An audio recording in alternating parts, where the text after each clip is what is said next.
మన అతిచిపల్లి భోపాల్ చక్రపల్లి ఊరు మన సమీక్షకి వచ్చేసినటువంటి పెద్దలు గౌరవనీయులు ఎమ్మెల్యే గారు, అలాగే పార్టీ అధ్యక్షులు ముత్తల ముగ్గయ్య గారు, అదే బ్లాక్ కాంగ్రెస్ అధ్యక్షులు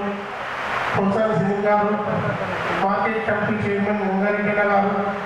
అలాగే డెలికేట్ పిసిసి డెలికేట్ శేఖరన్న గారు, కొంపెల్లి సాయిరెడ్డి గారు, ఐడిసి చైర్మన్ తారచంద్ర రంగ గారు, వివిధ మండల అధ్యక్షులు, నాతోటి వివిధ మండలాల చైర్మన్లకు,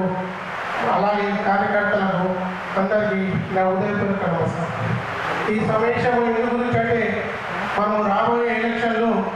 గ్రామ స్థాయిలు, ఎంపీటీసీలు, సర్పంచులు, సొసైటీ ఎలక్షన్ ఉన్నాయి కాబట్టి మనమందరం కూడా కలిసి కట్టిగా గ్రూపులు లేకుండా ముందుకు సాగి మన గ్రామాలలో కానీ మండలంలో కానీ ఎక్కడైనా కూడా కలిసి కట్టిగా ఉంటే ముందుకెళ్తాము. అందరం కలిసి మన ఎంపీటీ స్థానాలు, జడ్పీ స్థానాలు, సొసైటీ స్థానాలు అందరం కలిసి ముందుకు తీసుకెళ్తామని కోరుకుంటూ ఈ అవకాశం ఇచ్చిన మీ అందరికీ ధన్యవాదాలు.